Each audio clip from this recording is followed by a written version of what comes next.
Hello, everyone. You are listening to Your Palm Beach Guide with the Palm Beach Chamber of Commerce. I am Kiana Rivera, and I'm the Vice President of Membership Development and Programming here at the Chamber. And today we are joined by our special guest, Dr. Robin Ganzert. And thank you so much for being here. Just holy cow. Thank you. And you guys know the drill. We're going to go through a quick bio about her, and then we will jump right into the interview. So Robin Ganzert serves as the president and CEO of American Humane, the country's first national humane organization and the first to serve animals whenever and wherever they are in need of rescue, shelter, or protection.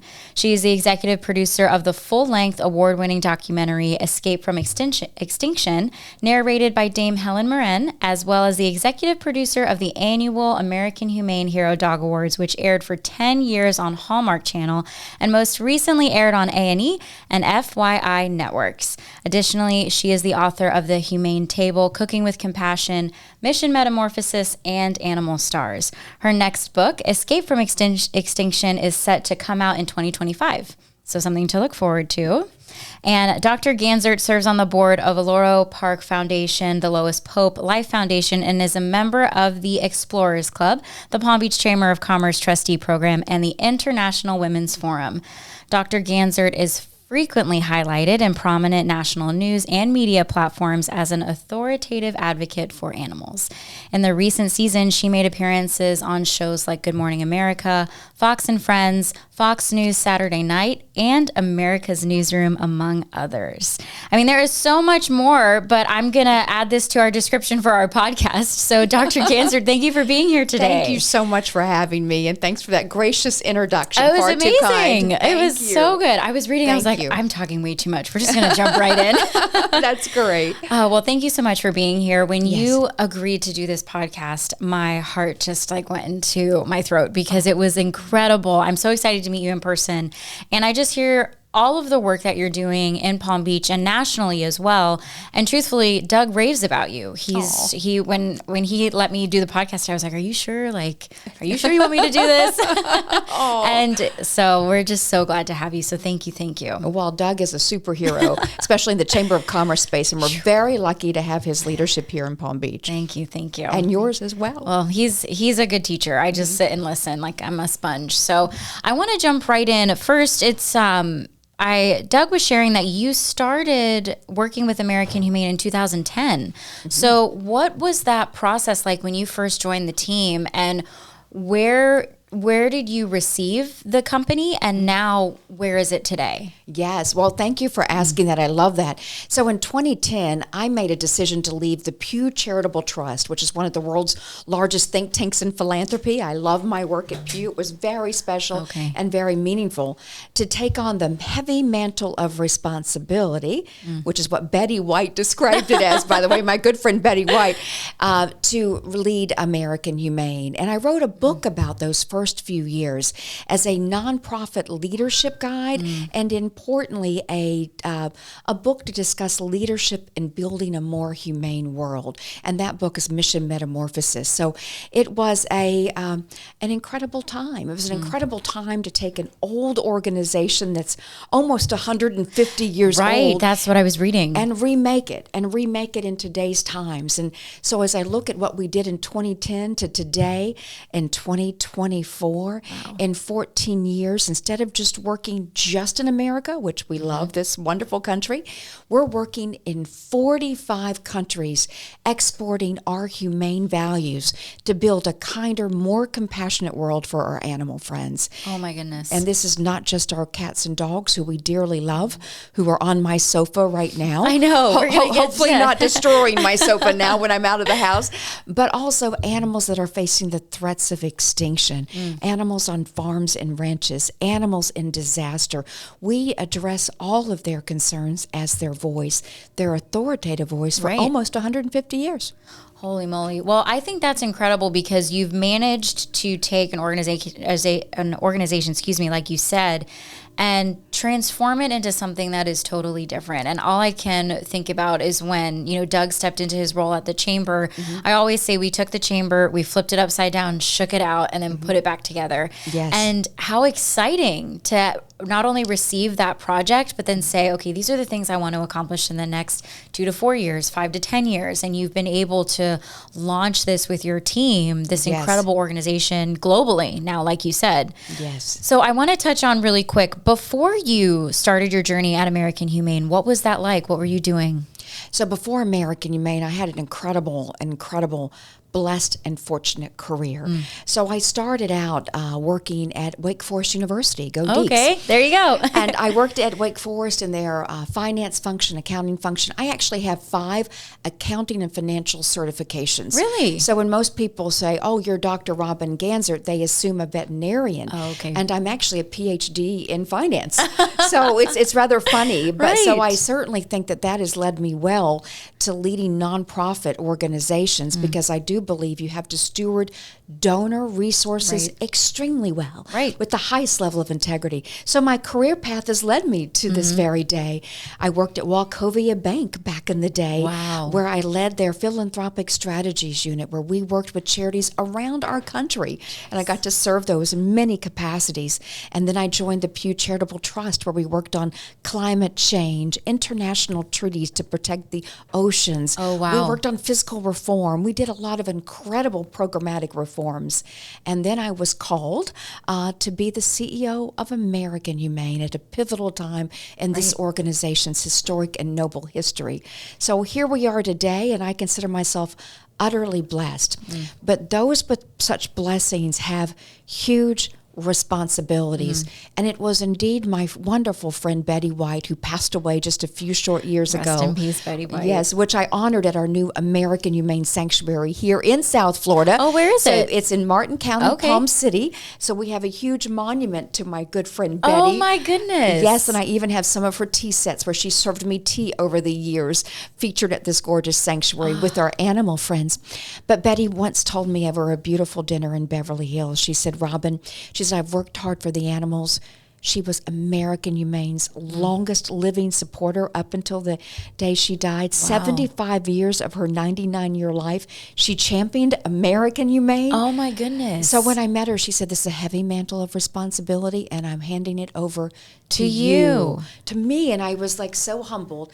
And so today when I have a day where I know there's a cruelty issue we're facing or something traumatic that's happened that we have to address, I remember Betty and her fortitude. For 75 years. Well, and I just think, I wish I had the pleasure of knowing her personally because she's just an icon for America. I think everybody loves Betty. So golden girl for many reasons. Exactly. And the fact too that I really like what you said of stewarding your donor dollars with integrity. I think that is huge just because when you get people to trust you and to trust the mission behind your organization. And you build that partnership. It's a partnership because they're giving you those funds to make a difference. And you're such a good steward of that. So I really like that you said that and you're very intentional when it came to that role. Very much. So my background has led me to be able to do that particularly well, which is unusual for many nonprofit leaders who might have a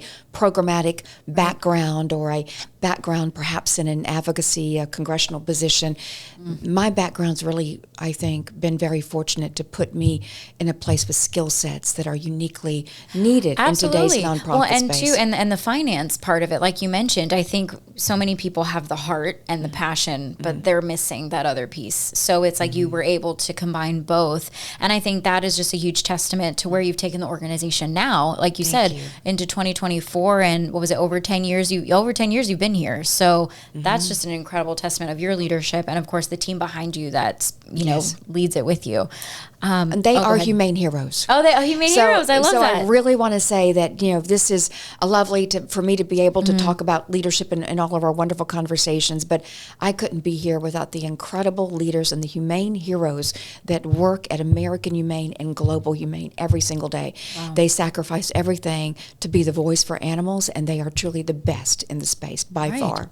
No, that's incredible. And well, real quick, this is a good place to pause. You're listening to Your Palm Beach Guide with the Palm Beach Chamber of Commerce, and our guest today is Dr. Robin Ganzert. Oh my gosh, I'm having such a hard time with Ganzert and Robin. So Dr. Robin Ganzert. Sorry, everybody. Anyway, but thank you again for being here and being our special guest. So I want to talk about, again, how you were able to just step into a space specifically in Palm Beach and kind of your history in Palm Beach and talk about that a little bit. Thank you. Well, what's interesting is, I was working at Wachovia National Bank, which was the yellow bank on the island for many years from a historical perspective. Now it's Wells Fargo, and I don't know what it'll be tomorrow because the island's changing so much. And so running the philanthropy unit at Wachovia brought me down in the early 2000s to Palm Beach. So I've actually been in and out of Palm Beach for 24 years, having had a home here for 15 of those. So when I think about, my ties to Palm Beach, it goes back quite a while. I can't believe I'm saying that out loud because that's a very long time. Anyway, but it's been wonderful to see the community. What I've always loved about Palm Beach is that the hearts are so big for philanthropy. And importantly, these are sophisticated philanthropists who demand impact. And what I love is we count every hoof print, fin print, paw print, and we serve 1.2 billion animals this year alone in terms of our protection. And those are the kinds of statistics that I love to share with people, my friends and neighbors in Palm Beach who really care about impact. Well, and then too, let's pivot to disaster relief because you mentioned that you cover all aspects of care. So when that hurricane hits, or even just specifically in Florida and in Palm Beach, given just the crazy summer we've had with weather, what does that look like? Do you get a call from a neighbor who sees a lost animal, or what does that process look like? So this makes me very emotional because we've just survived Hurricane Helene and Milton. And here on the east coast of Florida, we thought we had it made because it was going to hit the west coast. And yet the devastation in our own backyard, less than 2 miles away from where we stand this very day, was horrific, including the loss of human and animal life. So American Humane is our country's oldest national rescue group. Our rescue program was founded on the battlefields of World War I. So there's no other rescue program in the world like American Humane. So when I built this office in Palm Beach and built this outreach, I knew we had to have our disaster units be based here. We have 2 disaster units covering the southeast, including the great state of Florida, based at our animal sanctuary in Palm City. These provide first aid and rescue equipment, which is wonderful, and train staff and volunteers. So once a disaster occurs, American Humane waits for the invitation from that local community's disaster response group to go and respond. And then we work closely with local government officials to provide the resources needed to provide for the animal needs. Hurricane Helene, we were on the ground in Hurricane Helene in western North Carolina, where the loss of human life was so tragic and unimaginable. Our teams were there working closely with human search and rescue teams to try to find those people impacted and who ultimately lost their lives.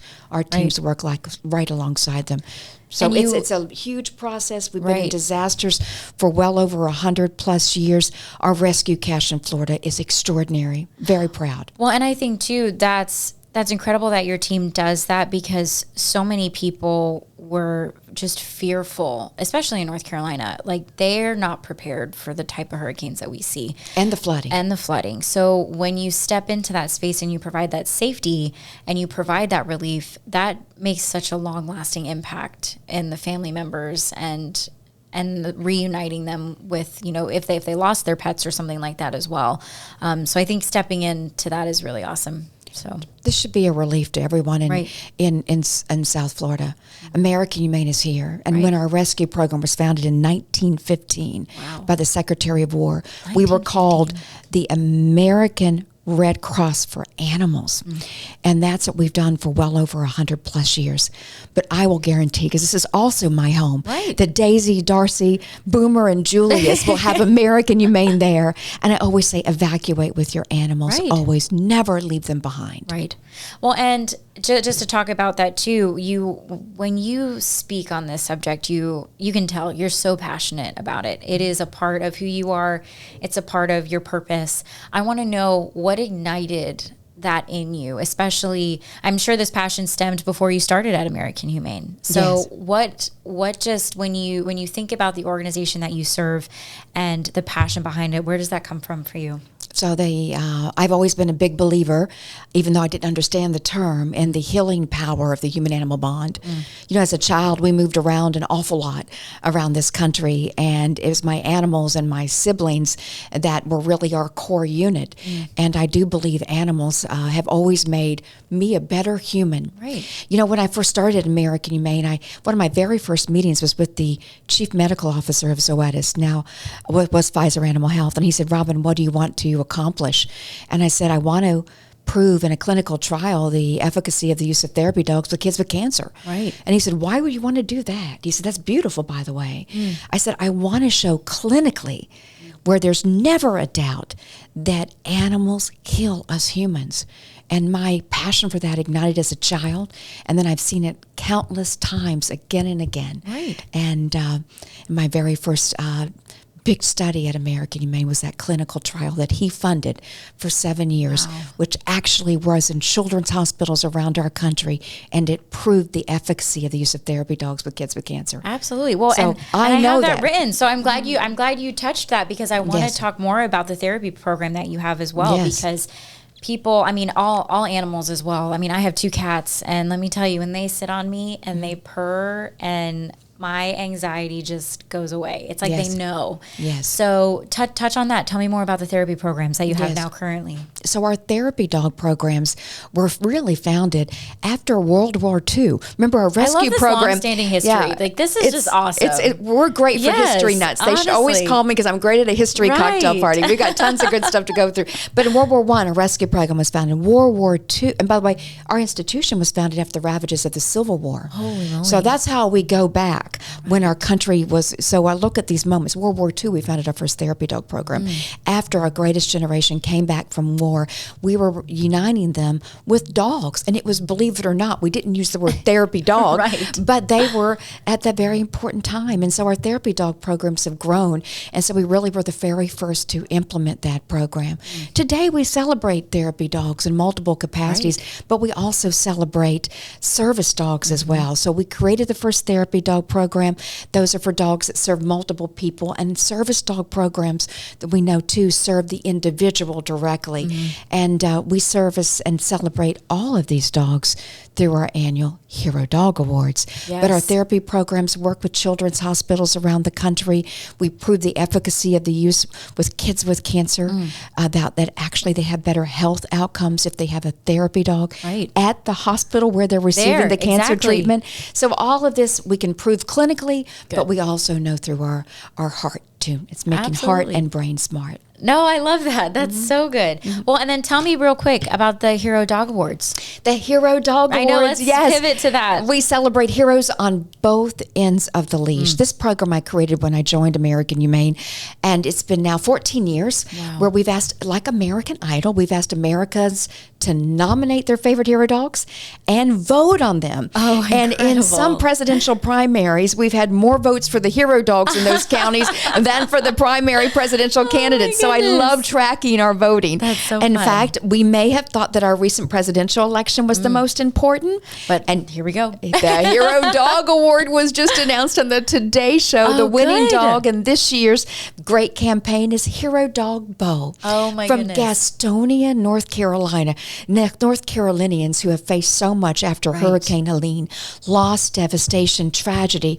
They have a bright light in this law enforcement dog named Bo. This gorgeous big bloodhound who's a beautiful. rock star in the law enforcement world. Right. Just won our Hero Dog of the Year. So way to go, North Carolinians. We had some competition from Florida dogs, by the way. So Florida can get up and nominate, Right. but it's 5 categories. Therapy dogs, Okay. service dogs, law enforcement dogs, military hero dogs, and importantly, emerging hero. These are shelter dogs who do extraordinary things. All 5 incredible finalists will be honored in Palm Beach on January 8th at the Breakers. Here we go. Come meet the dogs, heroes on both ends of the leash. But importantly, meet Bo, our winning dog, who will actually celebrate law enforcement. This dog actually was able to reunite a 7-year-old child who was kidnapped at gunpoint. Oh my goodness. The child was found in hours because of this bloodhound Bo and reunited with his family. This dog brought back an 11-year-old child with autism who was just missing Right. and then reunited. And many senior citizens. This dog has saved so many lives, reunited families in times of crisis in Gastonia, North Carolina, and the entire police department did a viewing party for the Today Show to cheer on their dog, and he won. That's awesome. And I love this. Hometown heroes all coming to Palm Beach, the best stories in America, heroes, and we're bringing them here. Oh, that's wonderful. And then, well, to close this, please share how people can hear more about the organization on social media, Instagram. What does it look like? Please visit us at AmericanHumane.org to learn more about our programs. And again, we have so many programs that can meet any needs that you have in terms of your legacy Right. and your commitment to building a more humane world. Of course, you can follow us on Twitter at American Humane, Facebook, Right. all the various social channels, and also follow my Instagram account at Dr. Robin Ganzert, and you see some of my posts. And I have to share one final Yes, please. bit of information. You know, as people ask me, you know, what is one of the most important issues facing animals in the very world we live in? And one thing we don't want to talk about because it's hard Right. is the 6th mass extinction and the loss of biodiversity. In our conversation today, in 1 hour, we will lose 6 species off the face of this earth. 6 entire species. Wow. 1 million species are at threat of loss in our children's lifetime. For me, that is terrible as a mother of 3, Right. a human mother of 3, Yes. not much my pets. So when I think about this, my first film was with Escape from Extinction with Helen Mirren. My second one was just released with the incredible Meryl Streep. I'm the creator of the Escape from Extinction series. Escape from Extinction Rewilding was just shown in Florida theaters, 100 theaters nationwide. Is Wow. up for consideration with the Academy Awards. Just won the Hague International Film Festival as the best film. 70 countries competed in that film festival. And this weekend we just won Best Film. Escape from Congratulations. Extinction Rewilding with Meryl Streep. My production. I hope everyone looks for that on streaming. It will be available streaming? Streaming very soon. It's on airlines now. We just had an airline deal. It has global distribution. Wow. It's in Spain. It's in the UK. The Baltic states just bought the film to show. We expect it on streaming in the spring of 2025. Please, if you love animals, if you care about our environment and nature in our own backyard, and you want stories of hope, look for my new film, Escape from Extinction Rewilding. Oh my goodness. Well, we will definitely put that in the description as well. So thank you so much for being our guest today. My mind is blown. So thank you. Thank you so much for your welcome. And again, I'm so proud to be here in Palm Beach County. I'm so proud that we're able to serve animals here. And I'm so proud to be a trustee on the Palm Beach Chamber.